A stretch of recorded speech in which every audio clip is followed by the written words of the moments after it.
welcome to Preppy, where we revolutionize how you prepare for IELTS.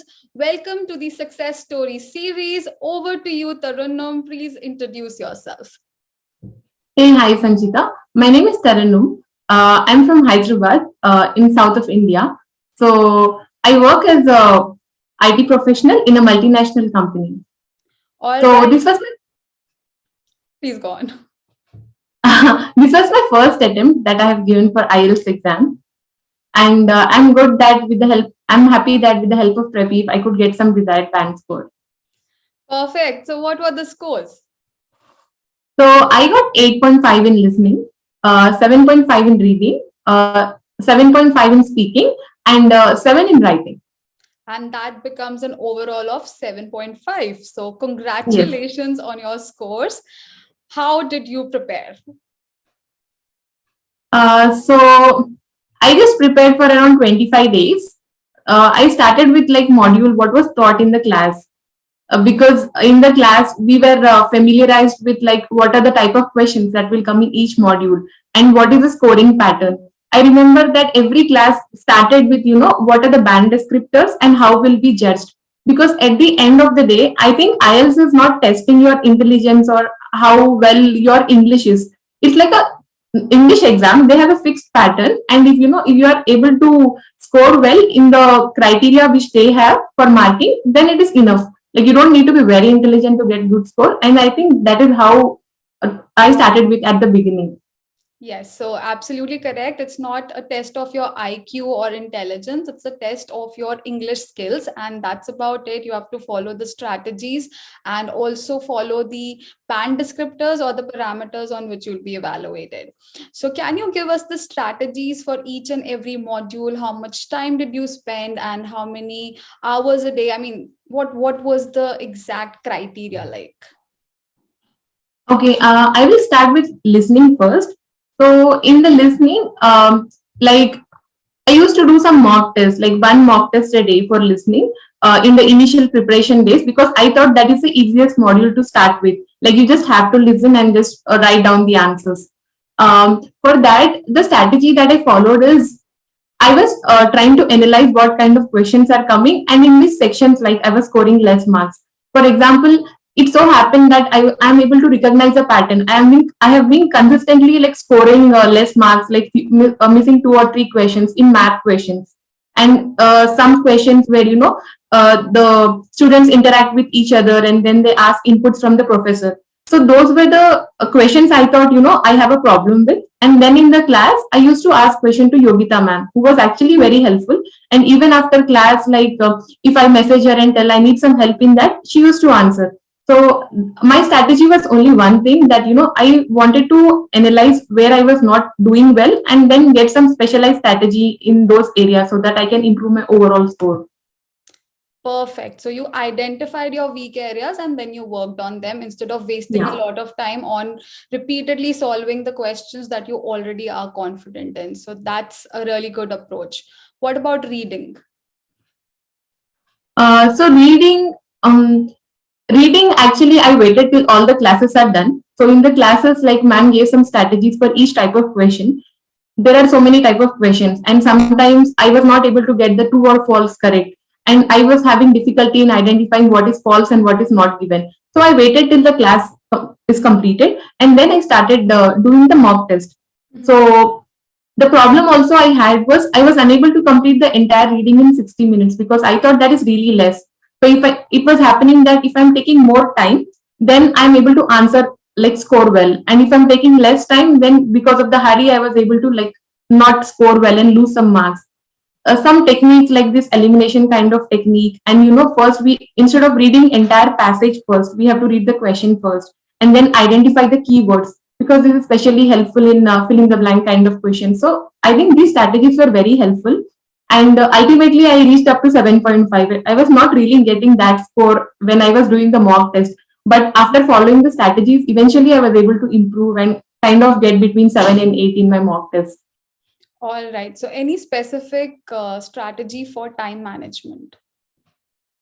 Okay, so this is what the ma'am told herself. So the thing was that I was taking more time in solving the section 1 and 2, where 4 passages are given, So I was just spending around 40 minutes there. And the last part, which was actually like the passages were okay, but as such the questions were difficult, I was not able to complete in 20 minutes. So I tried to break down time, and I was like so much particular that even in exam, I just wanted to do this in 12 minutes and this in other 12 minutes, and this I had 30 minutes. So I think that was the time management strategy which really helped. You need to have a particular time where you have to finish section one. That's it. If you are leaving one two questions also, you need to proceed ahead, because that will have a bad impact on the next section. That is what I did actually. And then you can come back later on, because if you are Correct. keeping a track of time, then you will have at least 5 to 7 minutes towards the end where you can proofread, in the sense check your answers and also cover up the missing answers. And having said that, please do not leave any answer unattempted. There are no negative markings, so please attempt all the questions, because in any case there are chances that even if you have guessed, the guesswork might work. So keep that thing in mind. Yeah, that is And right. moving on to the next one, what about writing? So writing was the most difficult part, where I had some ideas about the topic, but I was having difficulty in trying to channelize the ideas. And other thing was, I was writing normally like how we write an email or anything in office, where if it's a technical matter, we just use some simple words. We don't actually write some complex sentences or compound sentences or anything like that. So I think the strategies which really helped me are, first one, to understand what kind of questions will be asked. There is no point writing 10 essays about only one topic. First you need to understand what are the different categories of questions those are asked, and how you have to attempt each and every question. So once you are at least comfortable with this part, like you can later on incorporate some compound sentences or complex sentences, linking words, collocations, all those things. And one last thing which really helped me is that assignment evaluation, because assignment evaluation, I made sure that if the assignment is given in the morning, somehow I have to complete till the next day. And within like 1 or 2 days, I used to get my results. And that was a particular feedback, not just general strategy which works for everyone, but a particular feedback where I am going wrong. I think that is what helped me a lot, because after schooling, I've never written any letter or essay as such. Yeah, so that's a very common issue that a lot of students face. They're like, we have not studied, or we have not opened a book or written anything for the last 10 years, 5 years, or 15 years, because, that's when we graduated or post graduated. So there's a lot of gaps. So don't worry, that gap can be easily filled if you start practicing. After 5 writings, you will get comfortable. You'll also be very comfortable with your own handwriting, and your typing speed or writing speed will also improve. So it's a matter of practice and consistent feedback, and working on that feedback as well. So whatever you get, whatever the feedback is given to you, you have to focus on that and try not to make the same mistakes over and over again. Okay, brilliant. So consistent effort is important. Moving on to speaking. Okay, so speaking, in the class, there were some strategies given which were really good. But ultimately, what happens is that even when you're normally speaking, you are just speaking, and maybe it will improve your confidence or your fluency, but not as such unless you get a professional feedback. So when I was taking mock test with Prepi, like the feedback which was given, I felt that it is very specific to me, and the specific areas where I have to improve, especially like in part 3 or Q card, where I was like completing the answer in 1 or 2 sentences. I was having difficulty in extending the answers. So based on the feedback, I just worked on the feedback. Suppose if today ma'am tells me something that, okay, this you are not really doing good, so you have to correct it like this, then next day I make sure that this thing should not be repeated, and the next day she will give me some other feedback how to improve further. I think the professional feedback that I got really helped a lot. Other than that, we can practice at home, that is okay, but a professional feedback is really needed, I feel. That is what I felt. Perfect, perfect. Yes, of course, it's needed, because that's how you get the right direction. You know where to move and Correct. how you have to approach that particular goal that you have set for yourself. So, of course, guidance is really important, and that comes in the form of consistent feedback. Okay, thank you so much. That was lovely. So, all the strategies make so much sense, and also it helps one understand that this is the way to approach the IELTS test, and not just watch any random YouTube video. It has to be Correct. a systematic approach towards the preparation. Perfect. So was it paper based or computer delivered? It was computer delivered. Computer delivered. And any specific pros and cons related to it? I think one of the advantage that we have is like we have the word count, especially when we are doing writing.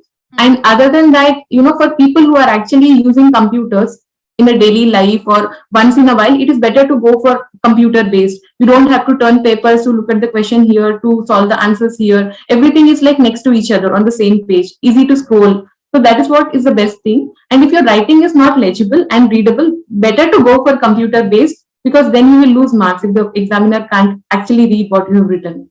So True. that is what I think so. And also, if you're an IT professional and you love your laptop, then of course you should go for computer delivered test because that's your better half, right? You always have your Correct. laptop or desktop with you. Okay, perfectly fine. So, any piece of advice that you would like to share with the future aspirants, the ones who will be watching this video? Okay. One thing is like when you are booked for exam or planning to book for exam, you have to set a timetable that you are going to complete in 30 days or 2 months or whatever time you need and stick to the timetable because we as working professionals we will not get much time. So if today if we think that okay let's do it tomorrow, procrastination if you do then you will never be able to do it.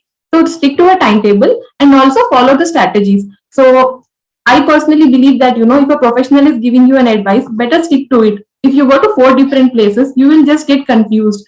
So rather than like follow what teachers are telling and just try to complete whatever she or he is telling, other than getting distracted. So I didn't want to read so many books, so many places. Whatever is given, I just followed, and I was able to get in like 25 days. That's what I prepared. So I think that is more than enough. Yes, that's more than enough. So 20 to 30 days, that's the period that you have to focus on. It's just an IELTS test. It's not going to check your intellect. You don't have to learn or memorize anything. Whenever there is learning involved or memorizing involved, that's when you need a lot of time because you have to, grasp information and keep it in your head. But when it comes to the IELTS test, it's just learning and understanding basic strategies, which is not time consuming. And other than that, you just have to practice by following the strategies that have been told to you by the trained professionals, of course. So that's pretty simple. Don't make it complicated unnecessarily. I've always been saying this, it's a very easy test. Just keep that thing in your mind. There's unnecessary hype created around this test in the market. Just ignore it. Focus on one module at a time, work on your weak areas, and you'll get your desired scores. So thank you so very much, Tarannum. I Thank am you. really glad you could spare time for this particular interview on Sunday. So thank you very much once again. I'll see you soon. And if you need any help with the immigration process, you can reach out to us.